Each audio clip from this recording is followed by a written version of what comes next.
खुलुमबाय नोंथांमोना नायगासिनो दङ समनि रादाब आं दिनै दङ नैबे चिरां जिल्ला सिंनि दुनाबारि गामियावहाय दिलीप बसुमतारी जाय बिथाङा एनडिएफबि आफादाव थानानै गोलाव सम नांबोनायनि उनावहाय 10 बोसोर जोबथेसालिनि साजा सैनांबोदों दा बिथाङा बेलावहाय मैयानि दिनाव न'आव सफैनो हाबाय दा बिथांनि न'आव आं दंफैयो बिथाङा माखासे सोरखारि नेमखान्थिनि थाखाय खौरां बिजोङाव गावनि मोखांखौ दिन्थिनो हानाय नङा दा बेबायदिनो बिथांनि मोजां हामलायगिरि आरो बे एनडिएफबि जोबथेसालियाव थानाय नखरफोरनि जिथु आफाद बे आफादनि दैदेनगिरिफ्राबो बिथांखौ बे बुब्लियाव खौरां लाफैदों दा आं बिथांमोननिफ्राय फंनैसो बाथ्रा मिथिनानै लानो नाजागोन ओमफ्राय जों बिथांमोननिफ्राय बे दिलीप बसुमतारी बिरबाय होननानै जाय आफादाव मिथिजायोमोन बिथांखौ गबोनायनि बेलायावहाय मा बुङो जों मिथिनानै लानि सिगाङावनो आं बरायनानै लाग्रोबाय बेनि गेजेरजोंहाय दिनैहाय नोंथांमोननो कयेकथा खोथा जोंनि जिथुनाखि बे कमिटि फर प्रिजनाल फेमिलि मेम्बार्सनिफ्राय जों बेखौनो मिथिहोनो लुबैयो दे गोबाव सम बिथाङा एनडिएफबिनि जानानैहाय जाथिनि थाखाय नांनानै आरोबाव जेलाव 10 बोसोरनि बारा बिथाङा दुखु खस्थ' सैनांनानै दिनै बिथाङा गबोबाय बेवहाय जोंबो नारा नाथा नाजाबाय थादों उकिलफोरजों रायज्लायनाय मानाय मावनाय दांनाय बेनिफ्राय बिनि गेजेरजों आरोबाव जोंखौहाय जाय बिथांमोना फाइनान्सियेल किसु मदद होदों फेरेंगा सार बिथांखौबो जोङो हामबायना लाबा थानो हाया खारन बिथाङा मैया दाखालिफोर थांनाय समावबो बिथाङानो किसु हेल्प हरदों बिनि थाखायनो जों बिथांखौबो हामबाय होनदों आरो जाय गोजौ बिजिरसालि हाइकर्टनि जिथुनाखि जास्टिसफोर बिथांमोनखौबो जों हामबाय होनदों जोंनि बेबायदि दुखुथिया न'खरनि जिथुनाखि बेल पिटिसन मारिनायावहाय बिथांमोना जोंनो 4 बेल होनायनि थाखाय जों बिथांमोनखौबो जोंनि गोसो गोरबोनिफ्राय हामबाय होनदों खिन्थु बिनि गेजेरावनो 8 जन पिटिसन मारिनायाव 4 थालांबाय बिथांमोनाबो निस्सय उन समावहाय माबा मोनसे राहानि गेजेरजों गगोन जोंखौ मिजिंथिदों आरो दिनैनि बेयाव फैनायजों लोगोसे जोङो बिथांमोननि न'खरखौ जों रंजानाय नुदों दिलीप बसुमतारीया सफैनायजों लोगोसे बिथांमोननि न'खर बिथांमोननि गामि बिथांमोननि समाज गासैबो रंजादों आरो बेजों लोगोसे जों दिलीप बसुमतारी बिथांखौबो जोङो खावलायदों जिथुनाखि गभर्नमेन्टनि नियम निथिजों बिथाङा बे न'आव थागोन आरो समाजजों मोजाङै सोलिनानै जागोन जों बेखौ बिथांनिसिम खावलायनाय थादों आरो बिथांमोननि न'खराबो बेखौनो हामलायदों दि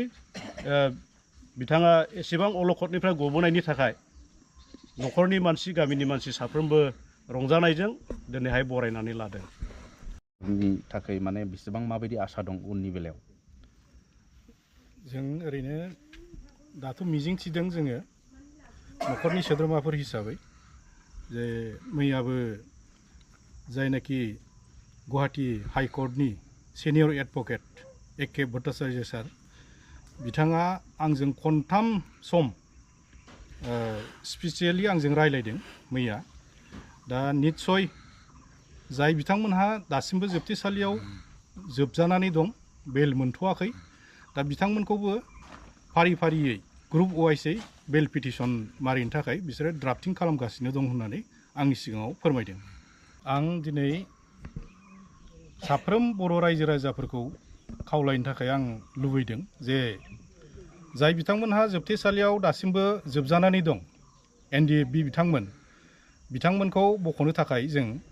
बर' रायजो राजाया साफ्रोमबो जों जाहाथे उननि समाव नांगौ समाव जाहाथे मदद होलायो लोगोसे जाय दैदेनगिरि जोंनि हारिनि आरो माहारियारि आफादफोर जेरै बर' थुनलाइ आफाद बर' फरायसा आफाद बिथांमोनहाबो जाहाथे अहरह जाहाथे नांथाबफानानै बिथांमोननि केसखौ माबोरैहाय सलुसन खालामना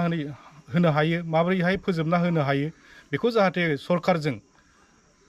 थाबैनो जाहाथे सावरायलायनानै जाहाथे बिथांमोननि केसखौ जाहाथे थाबैनो डिसमिस खालामनानै होनो हायो बेखौ आं साफ्रोम दैदेनगिरि लोगोसे रायजो राजा बिथांमोनखौ आं मदद होलायलायनो थाखाय आं गुरैयै खावलायहरनाय थादों आं गोजोननाय मोनदों मानो होनोब्ला गोबाव बोसोर जाबायमोन आंनि फिसाइया जोङो न'खर संसार जानायाव गोबांथार खस्थ' दुखु सिन्थाफोरजों गेब्लेनानै दङमोन ओमफ्राय दा जोङो बेबायदिनो न'आव सफैबाय बिथाङा बिनि थाखाय हामबाय आरो जायफोरा बिथांनि थाखाय एसे हेल्प होबाय मदद होबाय बिथांमोनखौ थेंक्स आंनि गोसो गोरबोनिफ्राय साबायखर बावहरनाय थाबाय। बोसोर बेसे जाहैखो जेलाव? 10 बोसोर जाबायमोन आरो आंनि फिसायाबो दिनै बिफा गैयैयाव गोबां दुखु खस्थ' बेबायदिनो गाननाय जोमनाय फरायनाय मानायाव गोबांथार खस्थ' मोनबायमोन। आंनि फिसायाबो गोजोननाय मोनदों।